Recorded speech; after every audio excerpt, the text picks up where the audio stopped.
옛날 어느 작은 마을에 살고 있던 서연이라는 소녀가 있었다.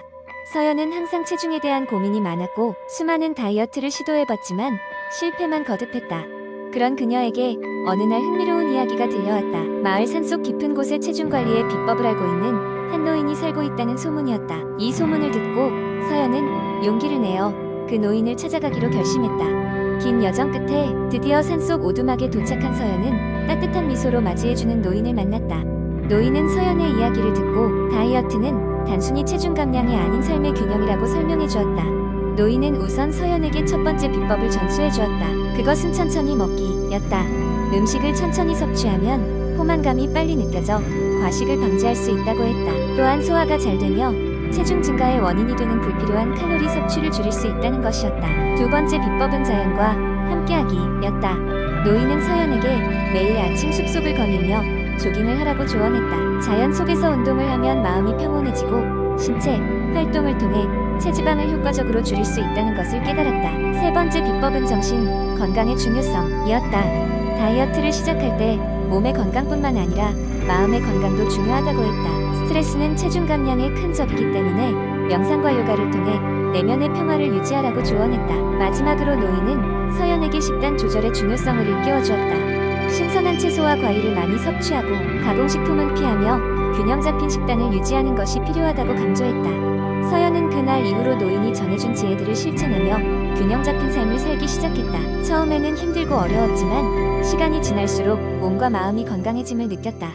서연은 더 이상 다이어트로 인해 스트레스를 받지 않고 자신의 몸을 사랑할 수 있게 되었다. 결국 서연은 그 마을에서 가장 건강하고 행복한 사람이 되었고 그녀의 이야기는 마을 사람들에게 큰 영감을 주었다. 서연의 비법은 단순히 체중 감량이 아닌 진정한 건강을 찾는 여정이었던 것이다. 서연의 이야기는 이렇게 끝이 나지만 그녀가 배운 교훈들은 계속해서 다른 사람들에게 전해져 갔다. 두 번째 이야기, 어느 오래된 도시의 중심부에는 매우 바쁘고 소음이 가득한 거리들이 있었다. 그곳은 주민들에게 일상의 편리함을 제공했지만 동시에 그들의 심신을 피로하게 만드는 곳이기도 했다. 이 도시에 사는 수민은 하루하루 쌓여가는 스트레스와 피로로 인해 삶의 활력을 점점 잃어가고 있었다. 수민은 어느 날 친구의 소개로 근처에서 열리는 요가와 명상 클래스에 참석하게 되었다. 처음에는 회의적인 마음으로 시작했지만 첫 수업에서 느낀 것은 의외의 평온함이었다. 강사의 부드러운 목소리와 물 흐르듯 자연스러운 요가 동작이 그녀의 마음속 깊은 곳에 스며들었다. 그동안 자신이 지나치면서도 보지 못했던 내면의 소리에 귀 기울이게 되었다. 명상 시간에는 강사의 안내에 따라 깊은 호흡을 하며 자신의 호흡 패턴 하나하나에 집중했다. 그녀는 처음에 막연하고 어색했지만 점차 그 침묵 속에서 떠오르는 여러 가지 감정들과 마주하게 되었다. 그것은 스트레스, 불안, 그리고 억압되어 있던 감정들이었고 그러한 것들이 자신을 얼마나 무겁게 짓눌렀는지 깨닫게 되었다. 매주 수업에 참가하면서 수민은 요가와 명상이 신체적 건강뿐만 아니라 정신적인 건강에도 큰 영향을 미친다는 것을 직접 느끼게 되었다. 명상을 통해 몸과 마음을 명확하게 연결하고 요가를 통해 몸의 균형과 유연성을 다시금 찾았다. 알지 못했던 근육들이 반응하고 그동안 굳어있던 몸이 조금씩 풀리기 시작했다. 수민의 변화는 주변 사람들에게도 점점 눈에 띄게 되었다. 큰 소리로 웃지 않던 그가 어느 날은 하하 웃었고 일상의 여유를 찾기 시작했다. 이전에는 외부의 자극에 쉽게 반응하며 스트레스를 받았던 그가 명상 이후에는 감정을 스스로 조절하고 평온함을 유지할 수 있게 되었다. 그는 친구들에게 명상의 중요성을 이야기하며 그 메커니즘이 얼마나 심오한지를 설명하고는 했다. 단순히 눈을 감고 있는 것이 아니라 자신과 만나는 시간이라는 것을 강조했다. 요가는 그의 몸을 치유했고 명상은 그의 마음을 회복시켰다. 이후 수민은 자신과 같은 고통을 겪고 있을 사람들에게 도움을 주고자 작은 명상 모임을 열기 시작했다. 그는 자신의 경험을 바탕으로 사람들을 돕는 것이 자신의 또 다른 삶의 기쁨이 되었다고 생각했다. 심신의 안정을 위한 명상과 요가는 이제 그의 삶에서 뗄 수 없는 부분이 되었고 그 안에서 진정한 평화를 찾을 수 있었다. 세 번째 이야기, 한때 피로와 스트레스가 잦아져서 하루하루가 힘들었던 시절이 있었다. 그때 한 친구가 내게 영양제를 추천해 주었다. 그 친구는 운동과 건강에 관심이 많았기 때문에 그의 조언을 무시하기 어려웠다. 나는 영양제에 대해 잘 알지 못했지만 그 친구 말대로 여러 종합 비타민제를 구입했다. 처음에는 플라시보 효과인 것처럼 기분이 좋아졌고 몸도 가벼워지는 듯했다. 그런데 시간이 지날수록 이상한 부작용이 나타나기 시작했다. 가끔 몸이 가려워지거나 복통이 생길 때가 있었다. 나는 처음에 이를 영양제 때문이라고 생각하지 않았지만 점점 증상이 심해지자 인터넷을 통해 내가 복용하고 있는 영양제의 효능과 부작용에 대해 알아보기 시작했다. 놀랍게도 내가 복용한 영양제 중 일부는 과다 복용 시 가려움증, 복통, 소화불량 등의 부작용이 있을 수 있다는 것을 발견했다. 나는 곧바로 영양제 복용을 중단했다. 며칠 후 증상이 서서히 완화되면서 나아지는 것을 느낄 수 있었다.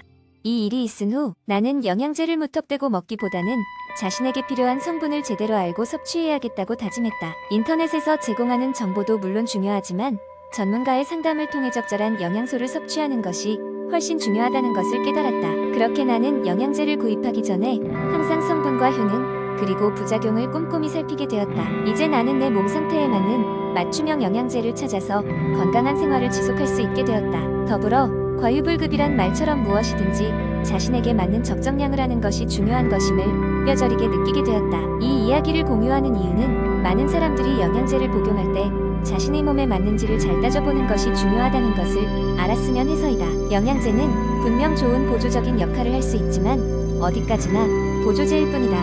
건강한 생활 습관과 균형 잡힌 식사를 기본으로 하되 필요한 경우에 권장량을 잘 지키는 것이 중요하다. 나의 경험이 누구에겐가는 작은 도움이 되기를 바라며 이 글을 마친다. 네 번째 이야기.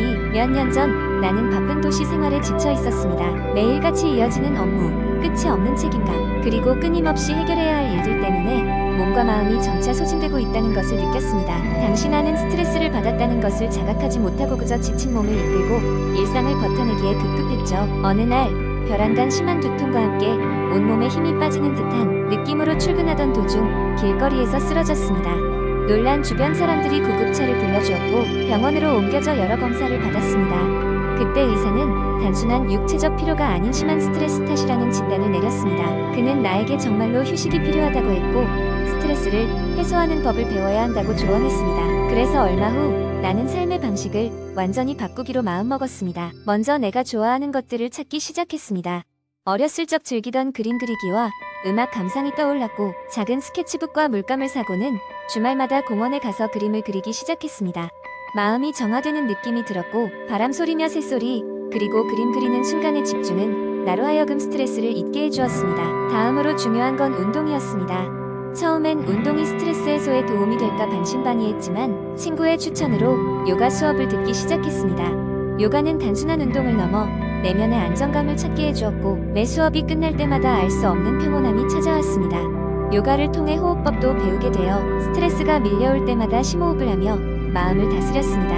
스트레스를 해소하는 다양한 방법을 찾으면서 나는 근육의 긴장을 풀고 온몸을 이완시키기 위한 마사지나 스파를 자주 이용하기도 했습니다. 처음엔 사치처럼 느껴졌지만 무엇보다 건강이 우선이라 생각하니 마음 편하게 즐길 수 있었습니다. 또한 명상을 시작했습니다. 처음엔 조용히 앉아있는 것이 힘들었지만 차츰 익숙해지면서 나는 나 자신과의 깊은 대화를 나누고 지나치게 과중한 책임감을 내려놓는 법을 익혀갔습니다. 명상을 하면서 감사의 마음을 갖기 시작했는데 이는 일상의 작은 것들 속에서 행복을 찾게 만들어주었습니다. 이 과정에서 가장 힘이 되었던 것은 주변 사람들과의 소통이었습니다. 친구와 가족들과 시간을 보내며 마음속의 이야기를 터놓고 나누는 것만으로도 큰 위로가 되었습니다. 그들의 소중한 조언과 지지가 나를 다시 일어설 수 있게 해주었죠. 삶의 방식을 바꾼 지 몇 달이 지나자 몸도 마음도 훨씬 건강해지고 활기를 되찾았습니다. 매일 아침 일출을 맞이하며 감사의 명상을 하고 규칙적인 운동과 건강한 식단을 유지하고 있습니다. 그리고 무엇보다 스트레스를 느낄 때마다 나만의 해소 방법들을 떠올리며 실천하고 있습니다. 이 경험을 통해 나는 스트레스는 극복할 수 있으며 오히려 나 자신을 더 깊이 이해하고 성장할 수 있는 기회가 될 수 있음을 깨달았습니다. 그리고 누구에게나 자신만의 스트레스 해소 방법이 필요하며 그것을 찾기 위한 노력과 시간이 무엇보다 중요하다는 것을 배우게 되었습니다. 다섯 번째 이야기. 김철수는 어릴 때부터 잦은 두통에 시달려왔다. 처음에는 가벼운 긴장성 두통이라고 생각해 무시했지만 시간이 지날수록 두통의 빈도와 강도가 점점 더 심해졌다. 그에게는 마치 머릿속의 작은 망치로 끊임없이 쿵쿵 두들기는 듯한 느낌이 들었다.